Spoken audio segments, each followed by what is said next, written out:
Это угроза, да, если сказать?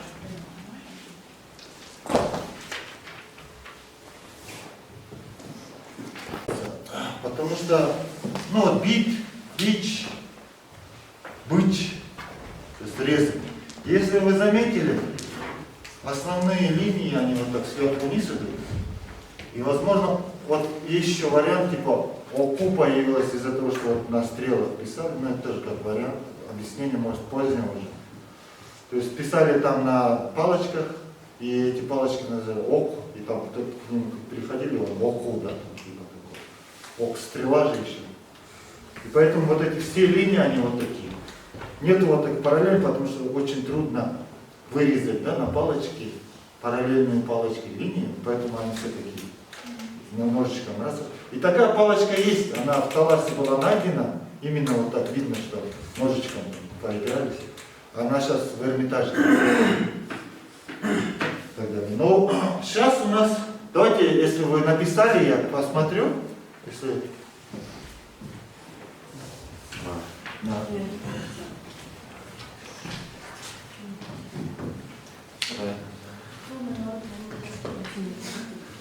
Рақат бол. Рахмат бол бар ғой. Қатқалаңқы, да? Ага. Қатқалаңқы.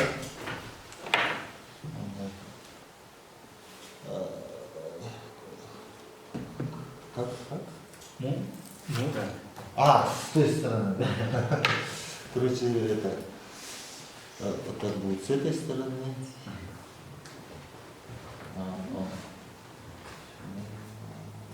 Выбрать.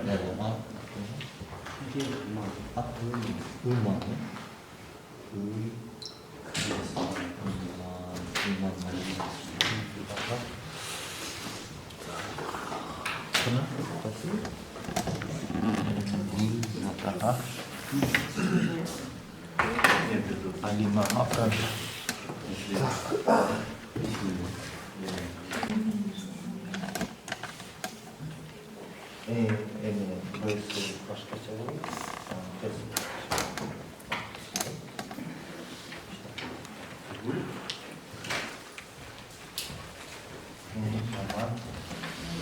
Познаем ли мы себя?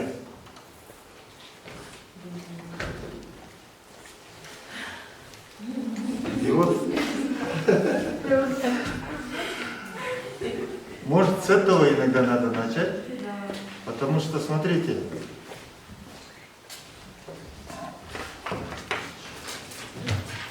представьте себе, сколько вот этих ДНК-цепочек, всяких программок пришло с предков, как с маминой стороны, так и с папиной стороны.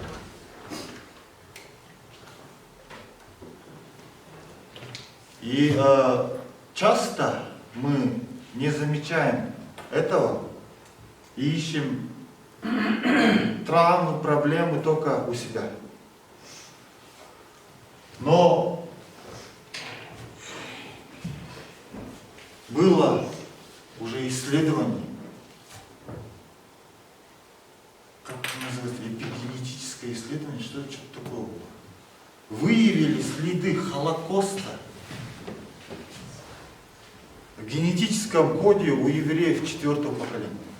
Или 2-го, или 3-го, я точно не помню. Как они выявили, я не знаю. То же самое сделали китайские ученые. Они выявили следы культурной революции в генетическом коде у китайцев. Я вот не знаю. Да. Это было после культурной революции Холокоста? После, да, после. Где, Потому что ДНК-исследования, они же только вот с 90-х годов, да? У потомков, да? Да, у потомков, да, то есть у потомков выявляются вот эти, я не знаю, это что, как они сделали, но что-то такое вот, эпигенетическое исследование вот сейчас такое есть. Пока что она не доказанная, да, такое, оно, пока что она такое новое что-то. Мне кажется, это сомнительно. Вот я тоже и говорю, сомнительно, но я имею в виду сама идея того, что генетический код несет с собой память, опыт предков. А как они культурный код Вот я не вычеркнули из знаю. этого? Я не знаю, честно. Рассказы родителей и бабушек, дедушек. Да, это тоже есть, но, скажем, я почему в это верю, Потому что у меня племянник, отец сначала ушел, потом умер. А он сидел как отец, он его не видел. Он его год видел. И вот он садился как вот на кушай. И это очень сильно мою сестру раздражало, кстати. То есть он вот так садился, брал ногу, вот так садился на стульчик, еще ногу трогал и кушал. Естественно, это раздражало, да? Они развелись не поэтому вообще. Но и когда ты это видишь, да, сам, своими глазами, да, у ребенка, который не видел своего отца, да, ты такой думаешь, откуда я? Откуда? Откуда вот это все? И ты начинаешь понимать, что вот в этом генетическом коде, скорее всего, куча информации, да? Куча очень большой информации. И давайте сейчас хотя бы вспомним, дедушек, прадедушек, с этой стороны. Почему? Потому что получается, вот культурный код, он может идти с бабушки тоже, да? Но оказывается, ее хромосомы уничтожаются при половом акте, который вы пытаетесь передать. Вот еще раз покажу вам то. Посмотрите, где хромосома, да? Вот приходит сперматозоид, да, он несет с собой яйцеклетку матери и отца ДНК. Но яйцеклетка убивает матери и отца и дает свою информацию. Поэтому, видите, красная идет линия материнская, только материнская. И здесь отцовская, только отцовская. Вот это странно, да? Поэтому, в принципе, можно, конечно, сделать вот так. Давайте сделаем вот такую таблицу.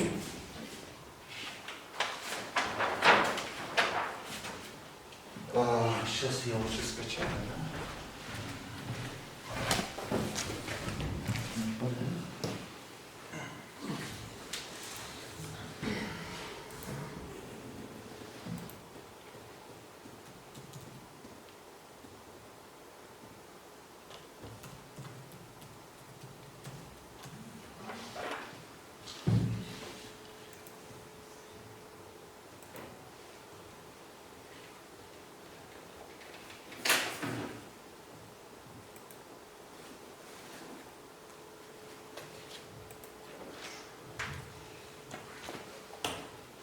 Но вот дефекты генетически передаются железно. Да. Но это физические, видите, а когда привычки.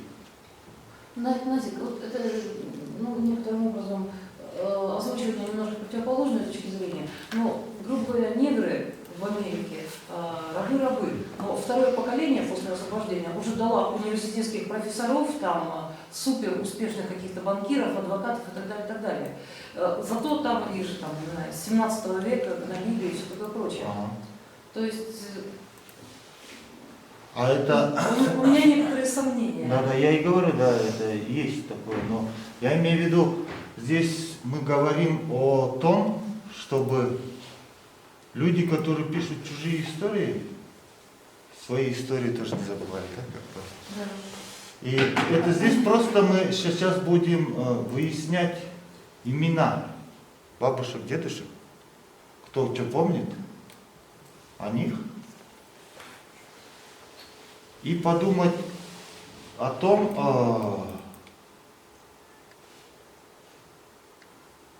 вот давайте вот такое, да? Тогда получается, вот здесь будете вы, здесь ваши родители, здесь родители родителей. Ну, давайте попробуем хотя бы узнать до 4-го поколения. Имена, да? Кто что помнит? Написать такую таблицу. Это с женской зрения? Не, всех.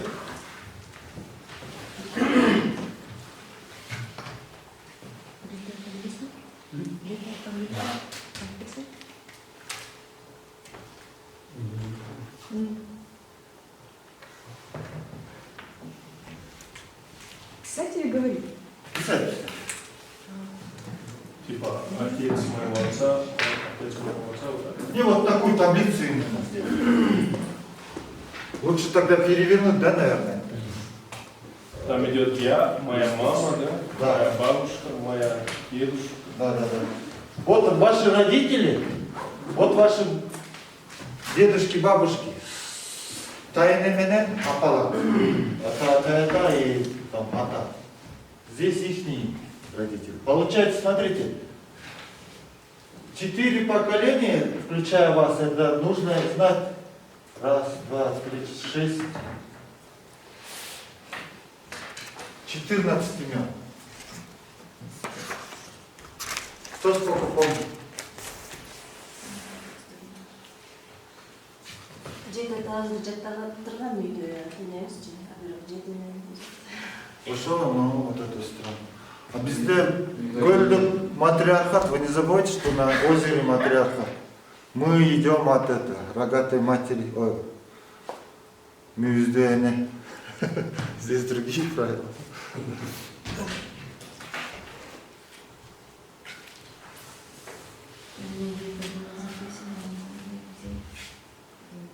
Сейчас просто это на память, разницы нет, не надо.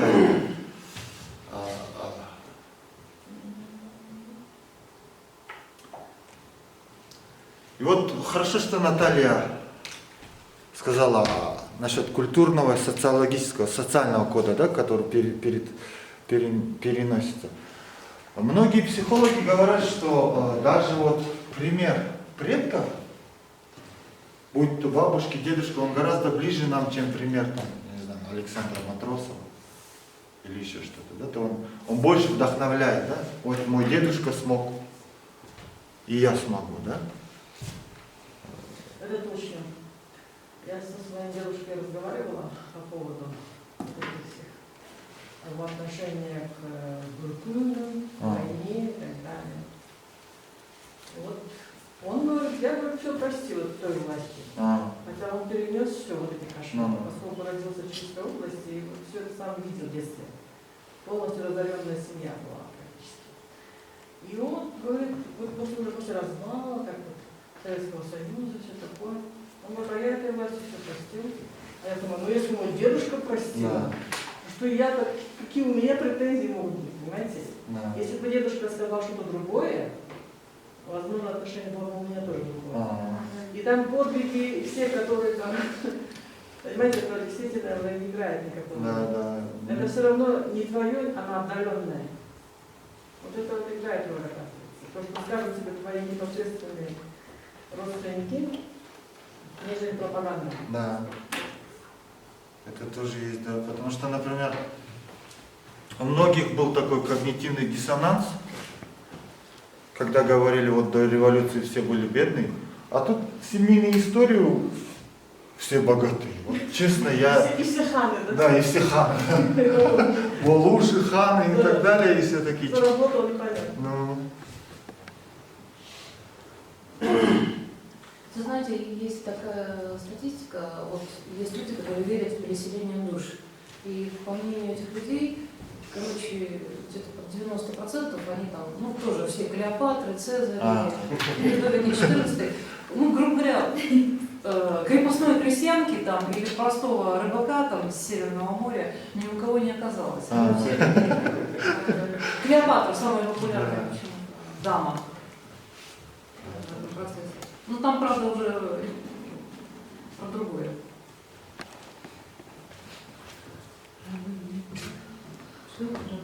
Да, рабов. Рабыни из зала.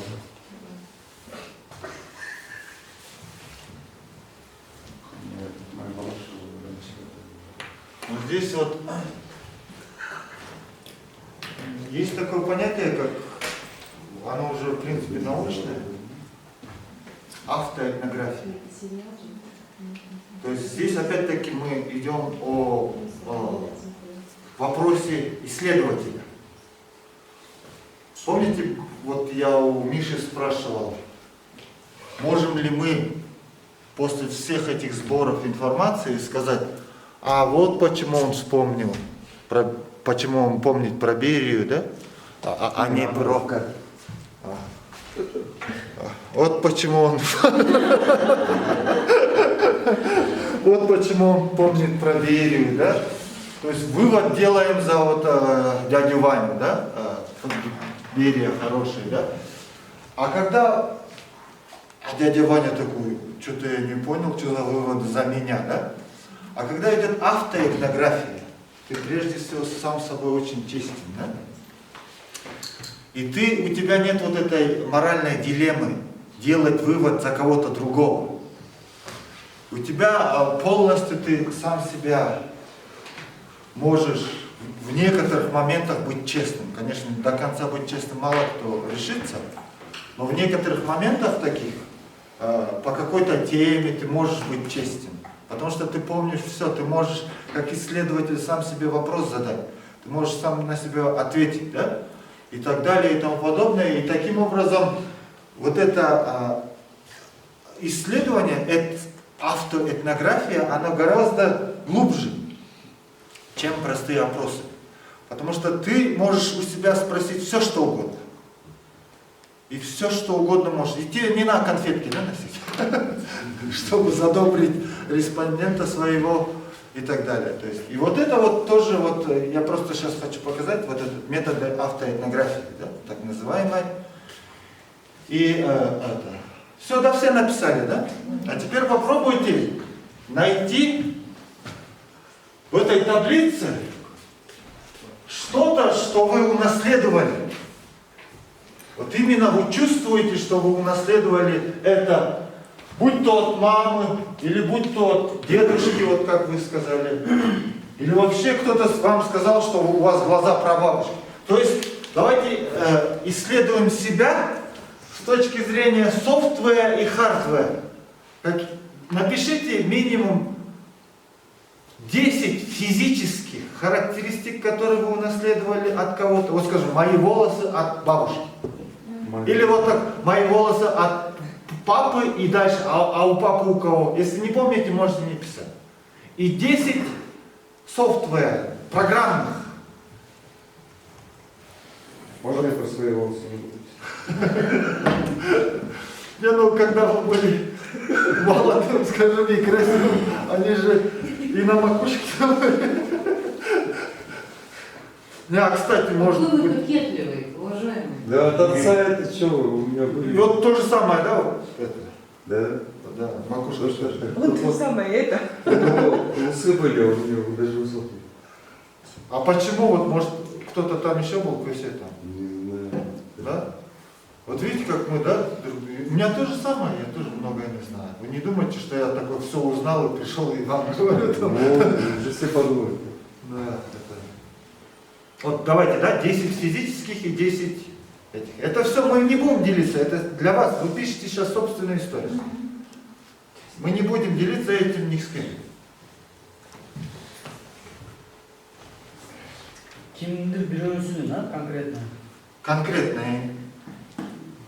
Ну, вначале, конечно, да, вот папамдан келди, мамамдан келди, андан кийин, билесиңер, андан кийин.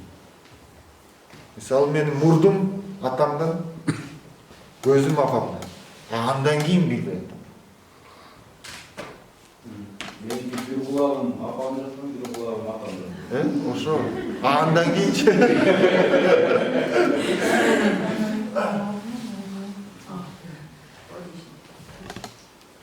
И это тоже, понимаете, это тоже хорошо, потому что мы же об этом не задумывались даже. Да? Это тоже вот, сколько у кого, сколько там, многолетний опыт исследования, а вдруг вы даже и не задумывались, с какой стороны у вас нос. Да?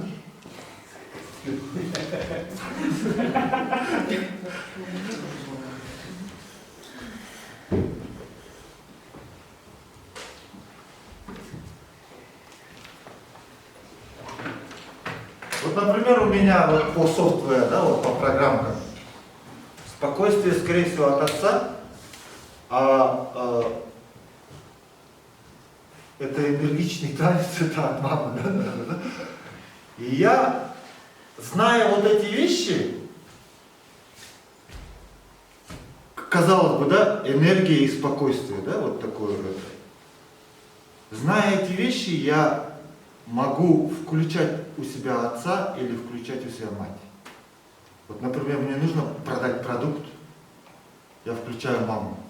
То есть как это отвечаю? Говорите? Я, например, говорю, смотрю, как мама действует. Ролевая модель. Ролевая модель, да. Воспоминать как Да. И выключаю отца полностью. Выключаю отца полностью, потому что папа вот, он как в одну работу зашел и там карьеру делал, я так не могу, да? А мама то там, то здесь, короче, такая, она очень энергичная была.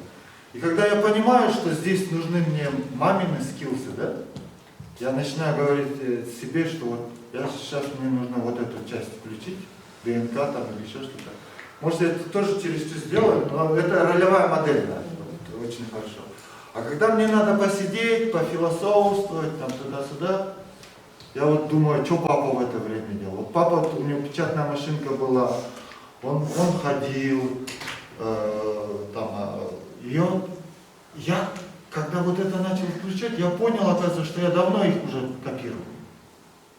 На самом деле, когда что-то нужно было сделать, я их копировал. А потом я уже начал сознательно это включать. До этого я несознательно делал. А теперь я начал сознательно делать. И это очень интересно, да? Для меня было открытием. Потому что вот действительно,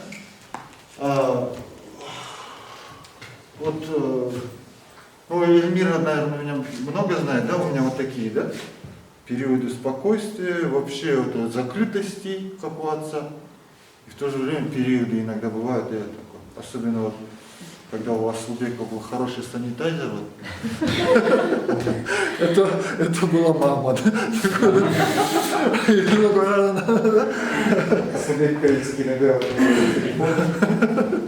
да, да, вот здесь мама, да, вот на звонке мама, да. То есть это очень интересно, знаете, но это как бы мой личный опыт, я не знаю, как у вас, да, будет это все. Но это тоже самопознание такое, знаете, очень хорошее. И возможно вы тоже заметите, что оказывается вы вот в каких-то моментах неосознанно вот делали вещи, которые пришли к вам с той или с другой стороны. Ну вот если брать стилус, я, например, хотела испечь, как бабушка пекла, да, лепешки, но никогда не получится. Это не генетическое. А почему нет, а вдруг? А вдруг, да? Вдруг Ну, они говорят. вспоминается. Менде бир практиканы айтып коеюн. Ага. Биз музейге кылып атканда кээ бир адамдардын сүрөтүн топтой калганбыз да. Анан мен азыр туура эле кылган окшойт эске алып балдардын жок, балдар дагы карап калган алар. Ошолордун сүрөтүн бир аз монтаж шапка кийип. Орманхан деле өзүмүз. Орманхан деле тартып коюшкан. Туура эле. Барсбекті деле архаевтен алып қойды. Ошондай эле болот, потому что анча-мынчасы калат да чын, То есть, бияктан биз карабайсыңар, бияктан биз жалгыз гана физикалык жактан эмес, ошо эме программа жактан деле карап атабыз. Мисалы Курманжан Датканын урпактары дайыма эле бийликте жүрдү. Кокон хандыгы болобу, Орус императорлугу болобу. Демек ошондой софт программасы бар болчу, кандай бийлик менен карым-катнаш деп. Потому что Кокон хандыкта Орус империянын душманы болчу. Бирок Орус империясынын дагы эле жүрөт, дагы эле ошо болуш дегендей болуп жүрөт. Анан Орус империясы кулап, СССР келип атат, дагы эле жетекчи болуп жүрөт. Ошо кызыкта, потому что софтвер программасы бар ушундай. Мисалы, вот кээ биргилер айтат го, ата бабасы мындай болгон эмес. Вдруг И в кого ты так превратился? ушулар кандай болот да, мисалы, мындай деп коет да кыргызда, атасы комуз атпаган, баласы домуз атып турган болот да. Булар кандай? Билбейм. Бул жөн эле азыр силер өзүңөр автоэтнография, ал ошо бала өзү билсин да. Эмне үчүн ушундай болду? Балким атасы тирания кылып, ошо софтверни талкалап салды. Кээ бирөөлөр катып кармап коюп калды. Канчалык мыкты болсо деле балдарын катуу кармап анан баласы такыр эле сынып калат го чын эле. Ошондой деле бар да чын эле. А еще вот я замечала, и когда коллеги тоже часто говорят, вот в музеях, когда делают персональные выставки, там, например, Курманджан, Шабдан, то всегда получается по-разному. Это персональные или тематические?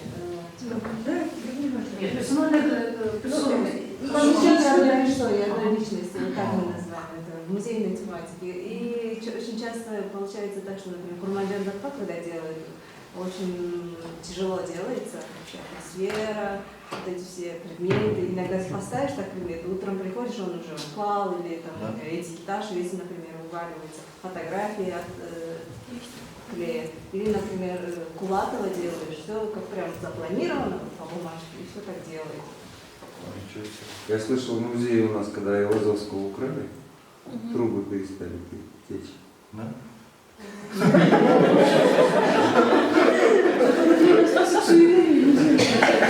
А это что был, 9-й вал картины? Или что? Там небольшая картина была, но это была оригинал. Потом, когда обратно вернулись, опять забавал. Знаете, просто это как бы вот про то же самое, но немножко с другой позиции. У Виктора Пелевина в его книжке «Чапаев и пустота» есть разбор полета, вот что от чего, другим способом. Он предлагает каждому разобрать себя, ну, свое «я» на внутреннего прокурора, внутреннего мента и внутреннего адвоката. И как вот ты сам себя... Странная игра, поиграйте в некоторые случаи. Не, ну вот сейчас мы еще придем к этому. Как раз вот как у Чинары получилось с дедушкой, да? А теперь давайте попробуем найти то, что хотя бы 5 положительных моментов, которые, как вы думаете, вы унаследовали, и 5 отрицательных, в том числе и культурных кодов.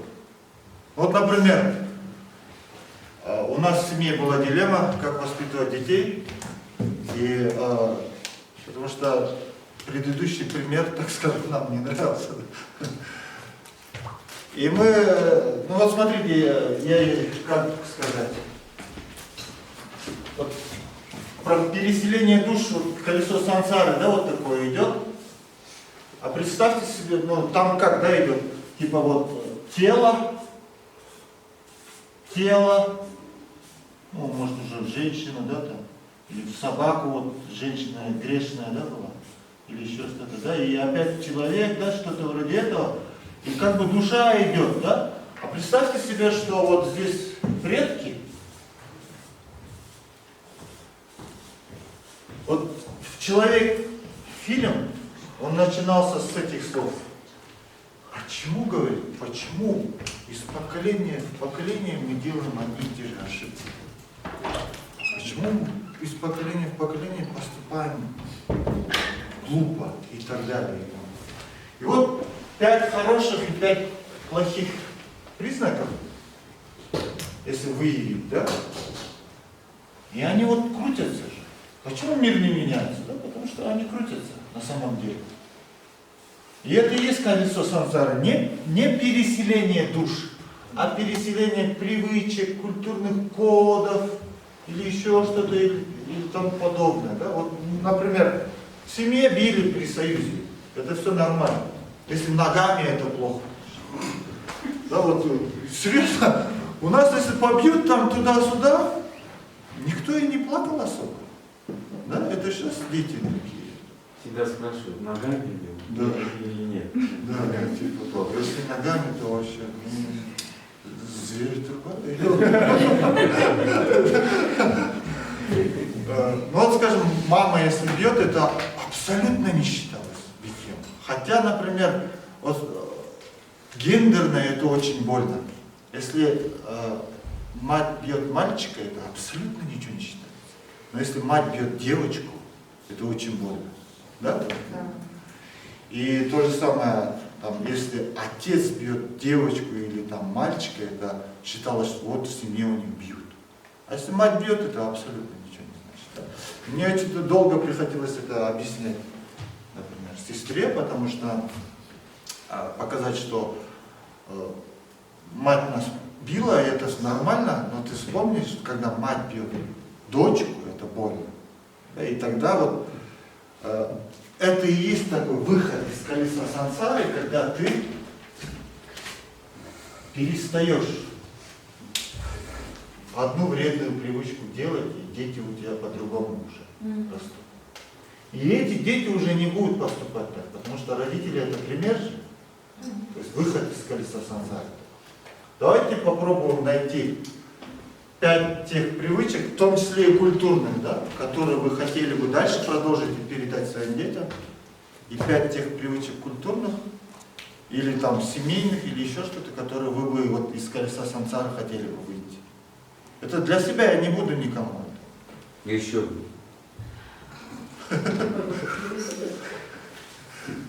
Меня били ногами.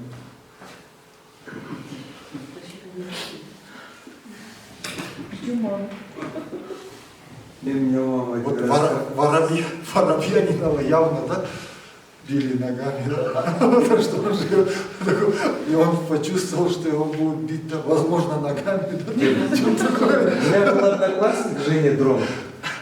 У него все время, ну, в смысле, я потом заметил, что у него одно ухо больше, чем другое. Потом чуть постарше стали, там, начали хук слева, хук справа, потом смотришь, если у него левое ухо больше, значит, наверное, папа его. Правша. Правша. То есть у него конкретно. И он потом уже, впоследствии, после 10 класса, когда там встречались, он открылся. Он говорит, да, папа его, оказывается, за опыт таскал. Ну, такой умный мальчик, айтишником стал, там, по программам работал, там, всякие вот эти писал. Значит, не зря так сказал. Ну да, есть такое понятие, что не зря таскали это, но опять-таки после того, как я увидел вот эту девочку, которая слышала классическую музыку, да, и как бы она не поддалась на все мои провокации, да, вот строить группы, рокеров, рэперов, там, я не знаю, первый вариант, второй вариант. Я понял, что не обязательно таскать, оказывается, да? То есть достоинство сильнее, чем вот это, да? Вдруг кто-то придет, и когда ты видишь, откуда вот эти травмы, атамбаевские, откуда эти травмы, потому что, например, здесь идет поколение полностью воспитанное женщинами, потому что отцы погибли, там, или еще что-то, и матери выжили, ты их матерей чуть-чуть увидел, знаешь, что они пережили и так далее, и тому подобное. И когда вот это насилие множится, начиная с верху, самого верху, с Кремля, или еще с Коканды, или я не знаю, с самого верху вот эта насильственная пирамида уходит и приходит в ваши семьи, наши семьи. Ты начинаешь понимать, что, во-первых, нужно выйти из вот этого колеса сансары насильственного, да, сделать более какой-то горизонтальный мир или еще что-то, дать больше свободы. И во-вторых, ты спокойно относишься к советскому режиму, да, как бы к тем людям, ты не будешь говорить, что, скажем, ой, а откуда в СССР 6 миллионов стукачей, да, там, значит, мы сами виноваты или еще что-то там и тому подобное. Ты начинаешь больше понимать Абдрахманова, откуда у него это, потому что он тоже кучу насилия пережил, да. И, к сожалению, мы этим насилием гордимся. Может, тот же айтишник тоже говорит, да, я такой хороший айтишник, потому что меня отец за ухо таскал, и я учился, да, там, типа такого и тому подобное. Но, да, возможно, таким образом кто-то достигает каких-то целей, да, но иногда вот сама система, которая до сих пор, вот эта властная пирамида, которая паразитирует на теле рабоче-крестьянского класса, она же осталась, да, и она внутри нас сидит, да, и вот когда ты по ним смотришь, убить дракона в себе, и вот эти все властные пирамиды, Трампы или еще какие-то вещи, это все взаимосвязано, оказывается. То есть, о чем я хотел вам сказать вот это на протяжении всей этой долгой лекции, реакция та же самая, да, вот, она идет как и внутренняя, так и внешняя. Ты внутри своих демонов побеждаешь и снаружи. Да, вот это 100%. Я вот сколько раз убеждался, потому что и зачастую внутренних демонов, вот, и поэтому, наверное, во всех философиях, во всех религиях гораздо важнее победить внутренних демонов, нежели внешних. Но в любом случае это очень взаимосвязанный процесс, оказывается, как внутреннее освобождение, так и внешнее.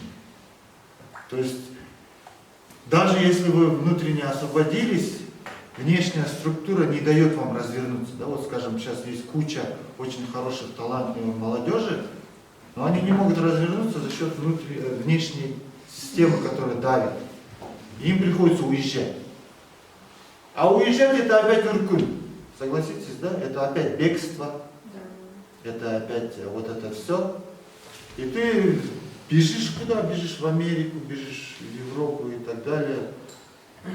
И я не видел тех людей, которые были здесь социально активны. Туда поехали, и они там до сих пор пытаются что-то делать, да? Но они же уже вдали. Что бы они там тоже становятся, кстати, там, лидерами собственных общин или еще что-то. Но у них такая тоска внутри, да? Потому что они сбежали, на самом деле. То есть вот, да, вот еще раз хочу подчеркнуть, что вот этот момент автоэтнографии, автоистории, связанный с этим, чем важен? Потому что сама история сделала вот этот поворот к человеку. Человек может осознавать и делать собственные выводы, независимо от централизованной исторической науки. И сама этнография дает больше возможностей для самоинтервьюирования, самопонимания как исторических процессов, так и внутренних. Все слишком долго было, но действительно это очень долгий процесс. Спасибо за внимание. Есть вопросы? У нас есть несколько минут для вопросов. Колесо сансары, да, вы говорите, нужно выйти. Одной жизни достаточно, чтобы выйти? Вот мы, наверное, какие-то половинчатые. Это для меня, вот, например, я часто чувствую, что я половинчатый, по собственному опыту, да? У меня это осталось, но я не хочу передать это детям. А, вы поэтому половинчатый? Или как предыдущий кто-то А до вот, вас сделал? посмотрите, вот сейчас говорят, вот как было, вот, например, ислам как сюда приходил, да? Я помню, как это, в «Комсомольской правде» журналист приехал в Чечню, и там чеченец говорит, вот, мы победим, мы будем независимы. И такой раз, ну, он так и описывает. А потом опомнился и говорит, иншаллах. Ну, короче, то есть он-то советский человек. А сейчас мы то же самое. Иногда можем сказать иншаллах, иногда можем пропустить, да? Иногда можем выпить, иногда можем Куран почитать. А дети же уже, которые... Много сейчас. Да, а дети, которые уже в этой культуре воспитываются, в новой, они сначала говорят иншаллах, а потом, или когда чихают, говорят альхамдулилла. Мы альхамдулилла иногда можем сказать, иногда можем не сказать, да? А они уже по-новому воспитывают. То есть мы еще половинчатые, но мы можем, контролируя себя, давать новое воспитание детям, а они уже будут настоящие. Потому что он... Вот у меня вопрос такой, ассоциативно появился. То, что вы говорите, колесо сансары. Мы сейчас пытаемся выйти из сансара советского периода, да? То, что запрограммировано... Скорее всего, да, потому что многое через насилие как норма, страдания как обязательно расплата за что-то. Да. Мы должны оплатить страдания, мучения, не просто так вот, чтобы жить нормально, у нас нет понятия такого. Да? Мы всегда должны были страдать, жертвовать и так далее. Вот мы из этого колеса хотим сейчас вроде бы выйти, да? Наше поколение, ну, наши и наших детей. И вот, знаете, вот этот вопрос, как-то надо все-таки какую-то перемычку найти в голове. Там есть один что переключатель, который должен помочь новому поколению вот эту обучку найти, да, отличить, скажем, вот этот сансару советского периода, насилие, диктатура и избирание постоянно.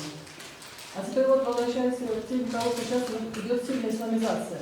То есть мы везде по месту упоминаем имя, да?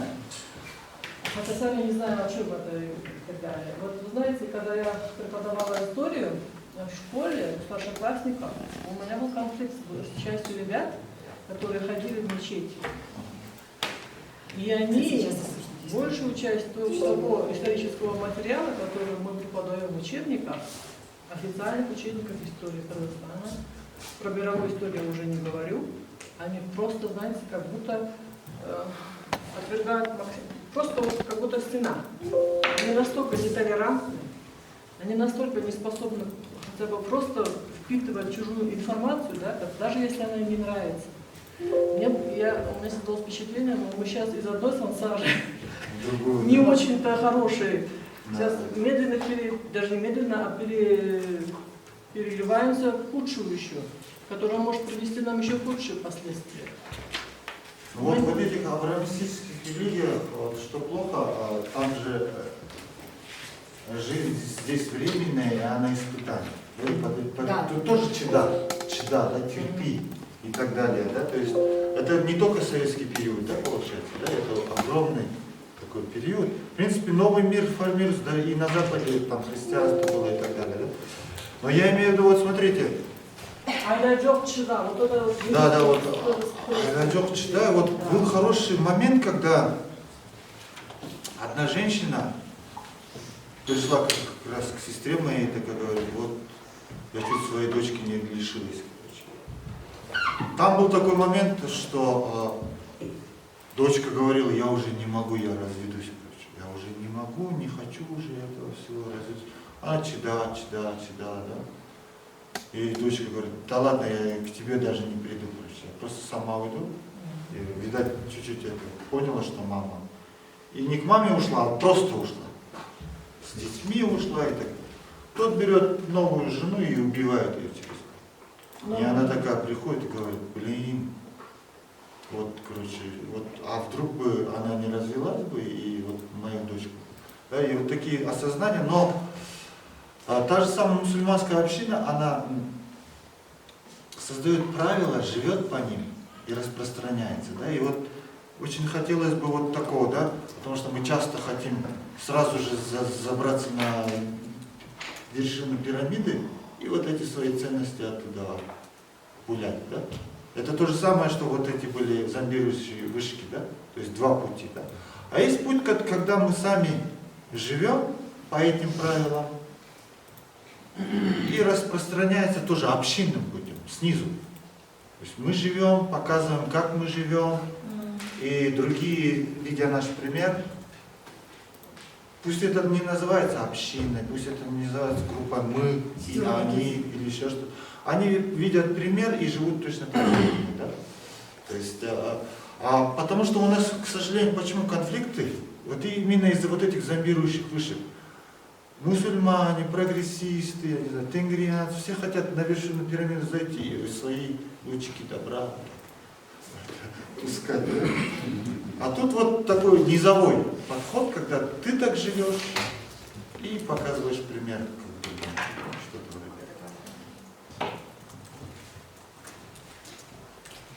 А как вы смотрите на переход к латинице?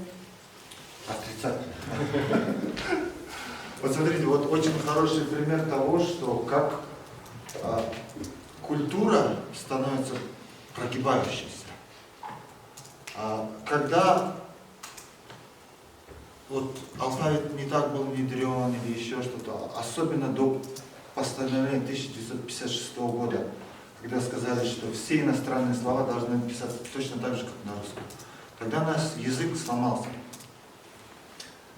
Представьте себе, вот что такое вот сильная культура и слабая культура. Да, вот сильная культура, она приспосабливает под себя. Фрунзе стала прунза. Да? Прунза, и тут все вот этими синими буквами. То есть сингармонизм гласных соблюден. А когда ты говоришь фрунзе, сингармонизм гласных не соблюден. Вот восстание было в Японии против сёгуна. Говорят, христиане восстали. На самом деле там было вот так. Они как говорили? Они говорили, вот Иисус, он спасся с креста, сбежал в Японию, и здесь стал местным богом Ками. И вот мы последователи этого нашего японского Иисуса, нашего, не христианского, нашего японского Иисуса, за справедливость, потому что он впервые такой бог справедливости сбежал и к ним пришел. Ионизм. То есть культура, да, вот, переработала под себя христианский миф полностью. А возьмите тех латиноамериканских или африканских народов, которые охристианизировались, амусульманизировались, полностью потеряли какой-то культурный код. Ну не полностью, там тоже миксов куча, да? Но я имею в виду сила культуры, когда мы говорили бутылка, а не бутылка. Геревель, да. Üstөл. Да, вот, то есть, и не надо, кстати, новые слова придумывать. Просто по-своему скажи компьютер, да, или что-нибудь там. Сейчас это смешно, но, и вот, понимаете, вот это само обсмеивалось. Центр считается мырк, да? Почему надо говорить центр? По-крымски же центр. Какой центр? Да, то есть, вот эта сила мне нравилась, когда вот... Слова переделались, да? Да, вот именно. А вот в 1956 году вышло постановление, и вот что-то хрустнуло.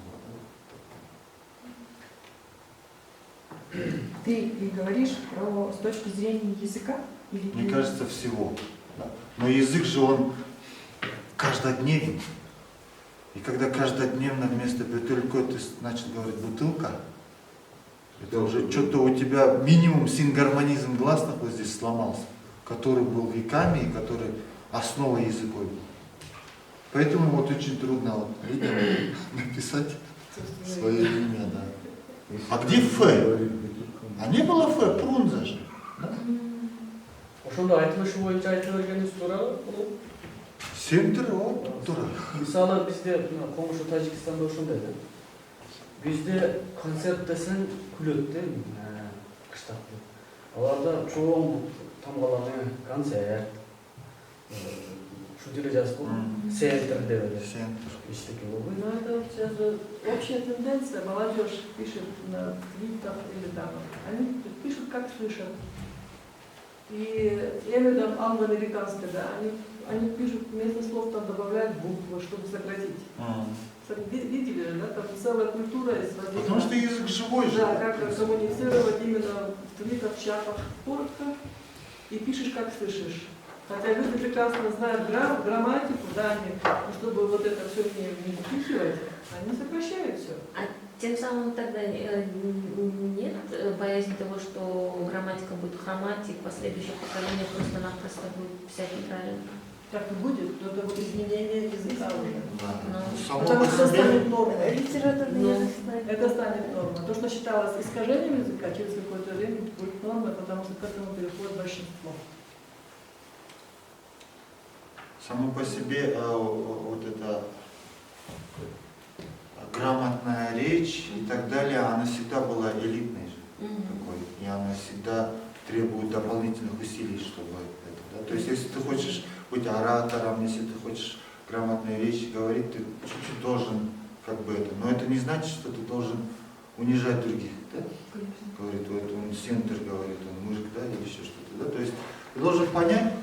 Вот это очень хорошо помогает, да, вот понять, что вот, ну и может наоборот он, оказывается, сохранился, а не ты, который центр говоришь, да? Что-то вроде этого. Знаете, потому что на самом деле вот эти, почему здесь Б, М, Л, Р все вместе одинаково стоят, потому что это язык детей. А дети, они никогда не врут, да, они ЛР путают, БМС, центр для них сказать, это очень трудно. Да? Это уже какой-то новый уровень языка, новый уровень звуков каких-то был. И это какая-то чистота, что ли, для меня, на самом деле. Вот такая не испорченная цивилизация такая, я не знаю. А как вы думаете, вообще у нас дальше какой путь? То есть, когда латиницу, например, хотели же ввести, все прям спорили, то есть прям там практически 50 на 50 люди разделились, кто хотел, чтобы осталась кириллица, кто хотел, чтобы была латиница. Я тоже была почему за латиницу, потому что я бы хотела, чтобы там в тех же регионах они знали английский язык, то есть они типа... Это абсолютно неправильно, потому что в Африке везде латиница. Что там, кто все? Ну да. Это орудие, понимаете? Это то, что компьютер это тоже орудие. Буква это тоже орудие к получению знаний. То, что ты компьютер купил, это еще не означает, что ты получишь знания. То же самое латинство. Знаете, одно время, это вот именно остатки колониализма, даже в России пытались кириллицу заменить на латиницу, потому что считалось латиница более прогрессивной, и говорили, латиница это язык Маркса. Не, ну там было еще соображение грядущей мировой революции, чтобы все друг друга понимали. Да? Там было идеологическое. Ну, имеется в виду, смотрите, а там еще было же типа, а славянское это церковнославянское, туда-сюда, такое темное, да? И тут опять кириллица это такое темное советское прошлое, да, такое советско-российское, такое имперское, а латиница это лучше. А что, латиница не империя, что ли? Ну да. И поэтому я, как бы, за вот... Ну, смотрите, опять-таки здесь, во-первых, с точки зрения туризма и остальных, вот в Грузию приезжаешь, чувствуешь, что ты в другой стране. Здесь с России приезжают, говорят, мы не чувствуем, что мы в другой стране. Во-первых, архитектура одна и та же, буквы одни и те же, да, и так далее. В Китае архитектура, в принципе, везде станет архитектура одинаковой, да, везде. Хотя бы, блин, надписи на городах, вот, Бишкек, вот эти бы написать, ну, хоть чуть-чуть. Ну, вот на каком языке? На вот... Вот это. Битик. Да. А петрограф это вообще другое, да? Нет, петрограф это другое. Это алфавит, петрограф это рисуночный. Это рисуночный. А это алфавит, это уже... Петрограф как иероглиф, да, один рисунок, одно слово. А здесь... Вот в теме вот империализации языка, да? Или там... Вот сейчас создается единый общетюркский алфавит.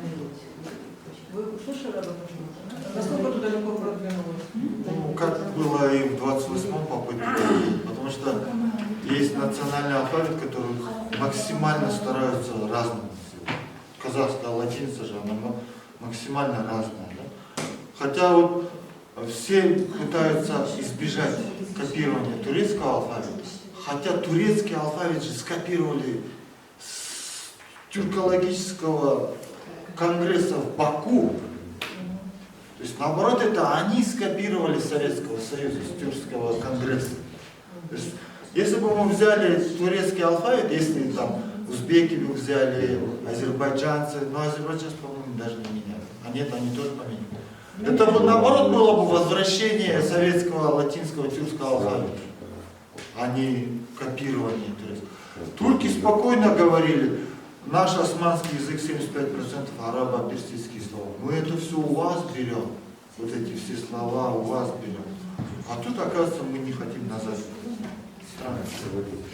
Назик, сейчас, одну минуту. Не уходи, наоборот. Коллеги, Бахтыгуль, Назик, к сожалению, наша мастерская уже не будет возможность послушать лекцию Назика. Назик будет с нами здесь, и он открытый, ироничный, и, пожалуйста, задавайте вопросы. Я хочу сказать, что Назик долгое время на КПСС вел рубрику «Элири Битыкчи». И там, ну, в течение 2 лет, да, по-моему, или больше. И там очень много очень интересных текстов, очень много ответов на многие вопросы.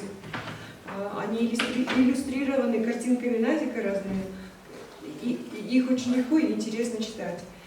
Хочу сказать, что у Назика есть 2 сайта, посвященных 2016 году, а там на самом деле размышлений гораздо больше. И, кстати, по 2016 году в течение 1 года, 2017 года, да, в течение 2017 года Назик каждый день в четверг ходил к этому камню, о котором говорим, памятному камню на Южных воротах, и каждый четверг ставил там свечи, да, иногда божков. И есть фотографии этого каждого четверга, Они потрясающие, потому что мы попытались сделать из этого инсталляцию, отправить даже на выставку в Астану. То есть там видно зима, осень, светло, ночь и ну, разные направления. С ним можно соглашаться с Назиком, а можно не соглашаться.